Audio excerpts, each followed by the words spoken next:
Est-ce que aujourd'hui, quelle est la piste à exploiter pour mettre fin à la déstabilisation de la République démocratique du Congo par ses voisins tels que le Rwanda, en passant par des bras armés tels que les M23?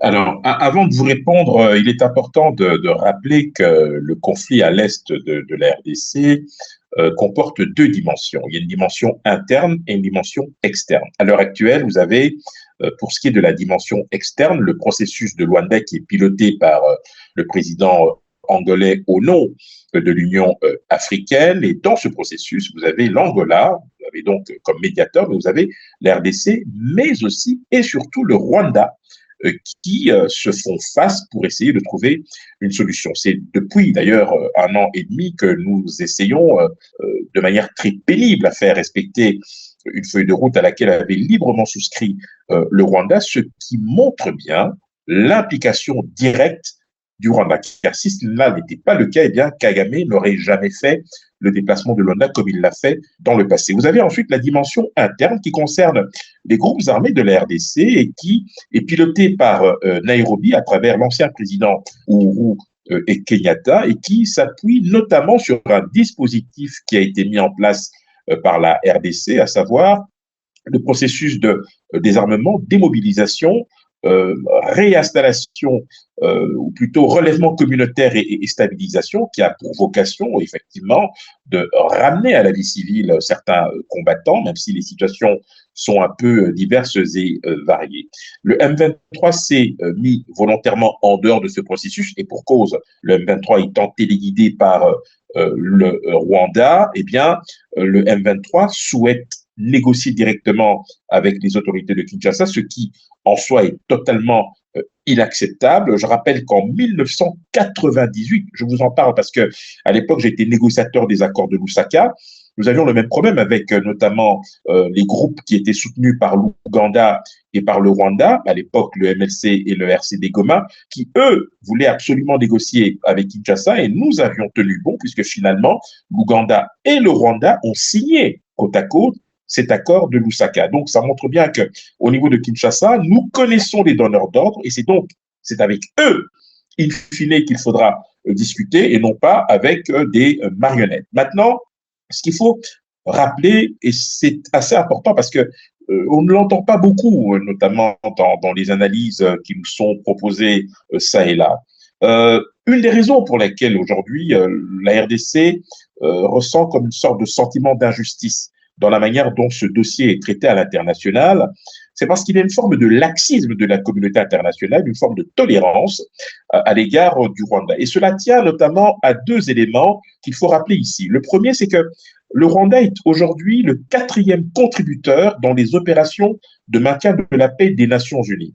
Aujourd'hui, le Rwanda a dépêché des troupes, environ 2000, notamment en Centrafrique, et vous avez aussi une implication du Rwanda, notamment dans le Cabo Delgado, une région du Mozambique, où près de 1000 hommes de troupes ont été dépêchés, cofinancés notamment par l'Union européenne, pour essayer de préserver l'intégrité de cette zone qui fait l'objet d'attaques de groupes terroristes divers. Donc, le fait que le Rwanda se soit engagé dans des processus de maintien de la paix ou de rétablissement de la paix fait que elle bénéficie d'un a priori favorable de la part de la communauté internationale et fait l'objet d'une attention très particulière de certains bailleurs de fonds. Je rappelle que au début de l'année 2023, l'Union européenne a débloqué 20 millions d'euros, notamment pour les opérations en cours au Mozambique.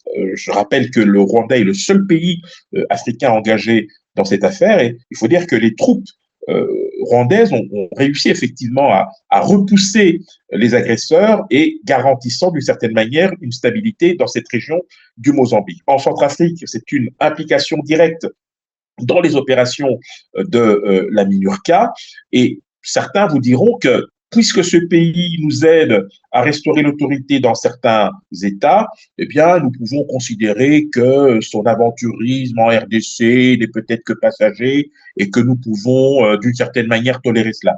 C'est inacceptable.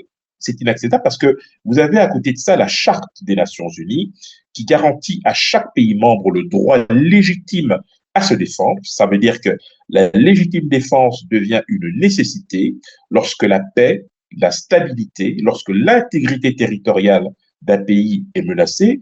En l'occurrence, c'est fait pour la RDC. On ne va pas revenir sur l'application du Rwanda qui est largement documentée par de nombreux rapports onusiens, dont on peut regretter malheureusement que très peu d'entre eux ont été sérieusement examinés au niveau du Conseil de sécurité, ce qui explique aujourd'hui encore l'absence totale de sanctions contre le Rwanda.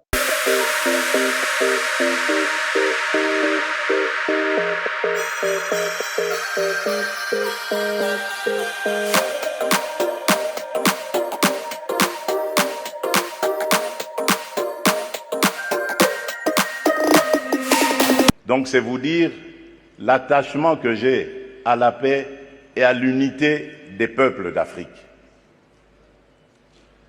Mais, car il y a un mais,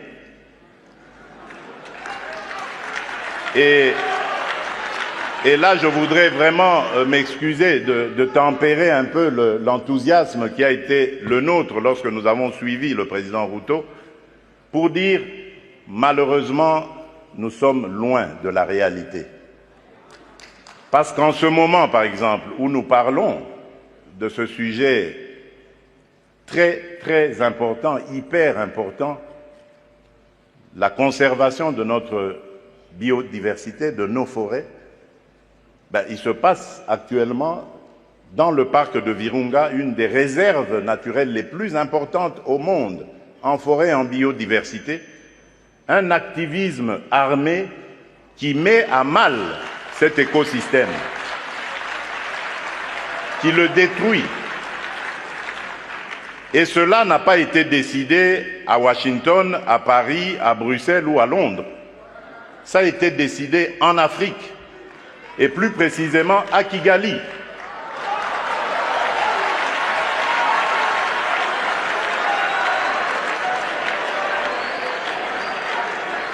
C'est l'œuvre d'un frère africain. C'est pour vous dire que nous devons bannir l'hypocrisie qui est entre nous.